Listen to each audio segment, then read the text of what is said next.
Qu'est-ce qu'un ange gardien? Les anges gardiens, ce sont des êtres de lumière très puissants dont le rôle est d'intervenir dans ce qui se passe sur Terre pour protéger les masses d'influences maléfiques.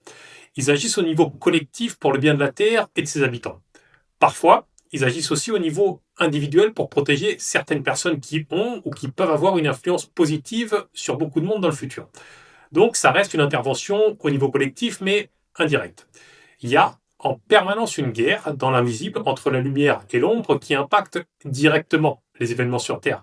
Vous avez un rôle à jouer dedans qu'il est bon de connaître parce que vous pouvez influencer les choses à votre niveau. Les anges gardiens, ce sont des êtres de lumière, donc des êtres qui ont une vibration extrêmement élevée, tellement élevée qu'ils sont de la lumière et vivent dans la dimension de la lumière.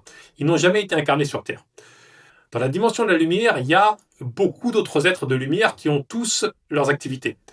Ce qui caractérise les anges gardiens, c'est qu'ils ont une grande force combative. En fait, ils sont comparables à une force de combat.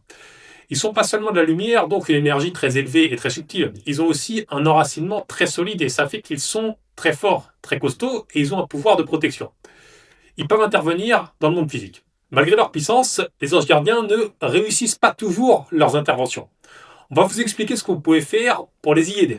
Pour les clairvoyants qui peuvent les voir, les anges gardiens sont comme une énorme colonne de lumière très large et très haute qui dépasse la taille de la Terre. Comme un ange gardien est très puissant, il n'y en a pas beaucoup qui sont assignés à la Terre. Il y en a environ 8 qui travaillent sur la Terre et il n'y a pas besoin qu'ils soient plus nombreux. 8 anges gardiens pour toute la Terre, ça peut sembler être un petit nombre, mais ce n'est pas une question de nombre, c'est une question de puissance.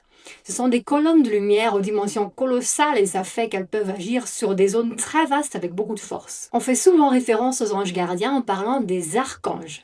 Donc si vous parlez de Raphaël, Michel et Gabriel, vous parlez des anges gardiens. Il y en a aussi 5 autres qui interviennent sur Terre et chacun de ces 8 anges gardiens protège la Terre autour d'un domaine un peu différent. Ils sont tous responsables d'un domaine différent. Par exemple, il y a le domaine de la santé et de la guérison. Pour s'opposer à tout ce qui peut nuire à la santé des masses et les rendre malades, c'est l'archange Raphaël. Mais les domaines d'intervention des anges gardiens sont imbriqués. Ils travaillent souvent ensemble. On fera d'autres vidéos pour vous parler des différents anges gardiens un par un. Les anges gardiens ne sont pas des guides spirituels, ils sont souvent confondus. Le rôle des guides spirituels, c'est de vous guider vers plus d'épanouissement, de bien-être et vous aider à vivre une vie en accord avec la nature de votre âme. On a expliqué ça dans notre vidéo qui explique ce qu'est une âme. Et même s'ils peuvent parfois vous protéger individuellement, ce n'est pas leur rôle principal. Alors qu'un ange gardien, c'est très puissant, ça a d'abord une mission de protection. Nous avons tous des guides spirituels, souvent entre 3 et 5, alors qu'un ange gardien n'est pas assigné à un seul être humain. Il est assigné à un domaine spécifique des événements terrestres. Qui est-ce que les anges gardiens protègent et de quoi les protègent-ils? Normalement, il n'y a pas besoin de protection parce que l'univers fonctionne avec une intelligence et des mécanismes pour s'assurer que tout se déroule selon un plan juste pour chacun. Bien sûr, ça ne veut pas du tout dire que c'est facile pour tout le monde. Vous avez certainement des défis, des problèmes et des difficultés. On sait bien que pour énormément de monde, la vie est difficile. Mais la plupart du temps, il y a des raisons pour ça. Les difficultés nous permettent d'apprendre des choses et nous poussent vers des changements nécessaires. Donc indirectement, elles sont dans notre intérêt parce que sinon, on ne changerait rien, on continuerait sur un chemin qui n'est pas le bon pour soi et notre vie deviendrait encore plus chaotique. Parfois, on vit aussi des difficultés parce qu'on doit apprendre comment les surmonter pour ensuite aider d'autres personnes à le faire aussi. Un ange gardien n'est pas là pour vous protéger des difficultés classiques d'une vie humaine, comme un environnement familial compliqué ou du stress financier. Il y a 3 cas dans lesquels l'intervention d'un ange gardien est justifiée. Leurs interventions servent toujours à éviter que les choses sur Terre ne soient plus négatives qu'elles ne le sont déjà. Le premier cas, c'est quand la magie noire est appliquée sur des zones ou des personnes pour créer des événements négatifs majeurs qui n'arriveraient pas si elle n'était pas faite. Le deuxième cas, ce sont les attaques physiques sur des personnes qui ont ou qui peuvent avoir un effet positif sur beaucoup de monde. Le troisième cas, c'est quand il y a mise en place de choses très négatives qui créent beaucoup de souffrances, de problèmes ou des déséquilibres sur Terre, plus qu'il y en a déjà. Pour comprendre ces 3 cas, voici quelques informations sur une loi de l'univers, sur la magie et sur les êtres maléfiques. La loi de l'univers à connaître, c'est que les actions qu'on fait nous font attirer certaines choses et pas d'autres qui correspondent à ce qu'on a fait. Par exemple, vous rangez votre chambre, ça vous fait attirer plus d'ordre dans un autre domaine de vie, parce que c'est la même logique. Toutes vos actions comptent et même la façon dont vous respirez. Avec la magie, on viole cette loi naturelle de l'univers parce qu'elle fait que ce qu'attirent les personnes qui en sont victimes n'est pas ce qu'elles devraient attirer naturellement suite à leurs actions. Disons que, par magie, on met dans la vie de quelqu'un une énergie qu'il n'a pas créée lui-même. Et ça lui fait attirer des choses en accord avec cette énergie. Donc la personne attire des choses dans sa vie qui ne sont pas liées à des actions qu'elle a faites. Et ça justifie une intervention des anges gardiens. Il y a deux types d'êtres maléfiques. Ce sont les personnes physiques qui mettent en place des choses négatives dans le monde physique pour avoir plus d'argent ou plus de pouvoir, ou qui sont des psychopathes qui aiment voir les autres souffrir.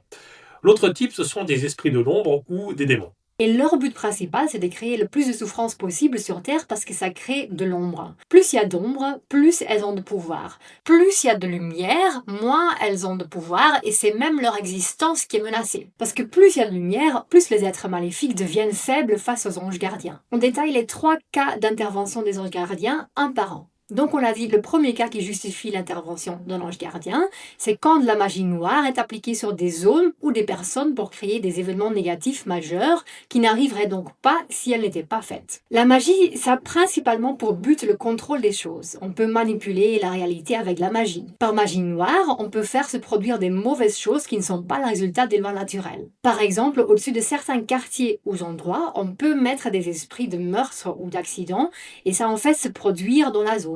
Sans magie, ça arriverait beaucoup moins.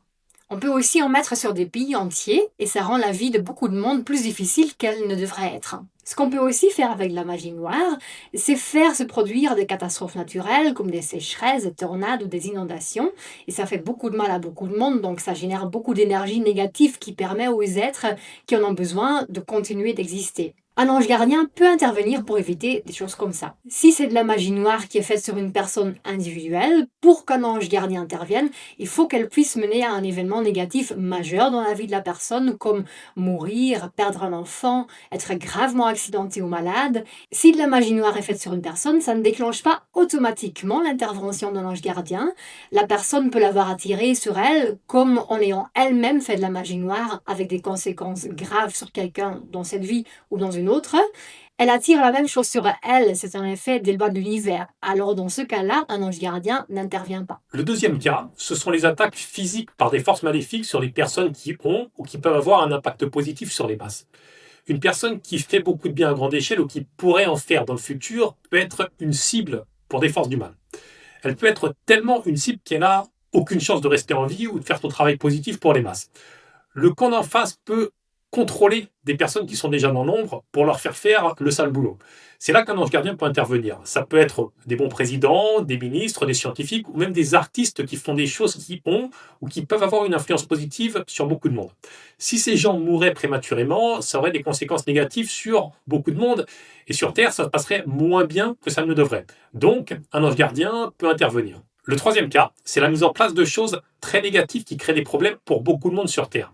Il y a déjà beaucoup de choses en place sur Terre qui rendent la vie difficile à beaucoup de monde, comme le système économique qui crée de la misère, des lois scélérates, la nourriture nocive qui est la seule abordable, les guerres, certaines facettes du système scolaire qui sont préjudiciables aux enfants, ou alors la surfiscalité qu'on vit tous. Tout ça, ce sont juste quelques exemples de choses faites pour rendre la vie sur Terre difficile. Tout ça, ça existe. Et pourtant, il y a beaucoup de travail qui est fait par les anges gardiens pour intervenir contre la mise en place de choses qui rendraient la vie sur Terre encore plus difficile. Sans leurs interventions, ça serait encore pire. Alors maintenant, comment est-ce que les anges gardiens nous protègent? Ils interviennent de 2 façons, qui sont soit dans l'énergie, soit dans la matière. Et leurs interventions dans la matière sont de 2 sortes, qui sont par des petits moyens et par des grands moyens. Quand ils interviennent dans l'énergie, c'est une guerre de fréquences. Disons que les choses vont de l'énergie à la matière. Tout ce qui se produit, comme un événement, était d'abord une énergie avant de se matérialiser. Ce que font les forces maléfiques, c'est qu'avec des rituels ou d'autres pratiques, elles envoient des énergies sombres sur des endroits ou des personnes, et ça se manifeste ensuite dans la matière par des problèmes et des souffrances. Ces problèmes et ces souffrances peuvent se produire parce qu'ils sont de la même énergie que celle qui a été envoyée par des forces maléfiques. La présence d'une énergie sombre rend possible la survenue d'événements sombres. Ce type d'énergie sombre peut être dissous par de la lumière. Et c'est ce que font donc les anges gardiens en envoyant leur lumière sur les énergies sombres. Ça, c'est une intervention dans l'énergie. À côté des interventions dans l'énergie, les anges gardiens peuvent nous protéger aussi en intervenant directement dans la matière par donc des petits moyens ou des grands moyens. Voici quelques exemples de petits moyens. Ils peuvent influencer les personnes incarnées sur Terre, leur donner des idées de faire ou dire quelque chose, d'aller à un endroit ou regarder à un certain endroit ou contacter quelqu'un ou l'inviter à venir à un endroit à une certaine heure ou de leur faire comprendre quelque chose. Et ça mène ensuite à la protection d'une personne, d'un lieu ou d'un pays. Ils peuvent faire entendre une voix à quelqu'un qui leur dit quelque chose, comme par exemple, si la personne est en voiture et est sur le point d'avoir un accident grave, ils peuvent leur faire entendre « arrête-toi » ou « tourne à gauche » et ça l'aide à éviter l'accident. Ils peuvent aussi allumer ou éteindre des appareils électriques ou leur faire des bruits, faire sauter les plombs, afin qu'une personne aille voir l'appareil et change de place, ou regarde d'une certaine direction, ou qu'elle fasse attention à ce qui se passe autour d'elle. Ils peuvent aussi interférer dans les technologies et empêcher certains événements de se produire, comme par exemple des transferts de grosses sommes d'argent ou encore des discours nocifs qui seraient diffusés en live à la télé. Ils peuvent aussi faire apparaître des photos, des mails ou des messages sur l'écran d'un téléphone ou d'un ordinateur pour pousser une personne à faire attention à quelque chose ou encore appeler quelqu'un et ça mène à sa protection. Ils peuvent encore faire apparaître un message ou une photo avec un texte qui dit où on peut retrouver son enfant perdu, son chien ou son chat qui est perdu. Ils peuvent aussi interférer avec des mails et des messages et des appels, même les supprimer et faire en sorte qu'ils ne soient pas reçus alors qu'on pense les avoir envoyés. Maintenant, voici quelques exemples de gros moyens d'intervention des anges gardiens. Ils peuvent changer la réalité physique, mais ça demande beaucoup de ressources. L'édition de la réalité physique, ils ne peuvent pas le faire trop souvent. Un exemple, si quelqu'un à vélo est sur le point d'avoir un accident avec une voiture qui passe par là, ils peuvent créer un décalage dans le temps de la réalité du vélo ou de la voiture pour éviter une collision. Ils peuvent aussi changer la réalité matérielle. Par exemple, faire apparaître une glissière au milieu d'une route à deux voies pendant quelques secondes pour éviter un accident. Dans ce cas, si quelqu'un est témoin de ça, cette personne assiste vraiment à un miracle. Ils peuvent aussi faire changer de direction des vents ou des courants d'eau pour éviter des catastrophes naturelles.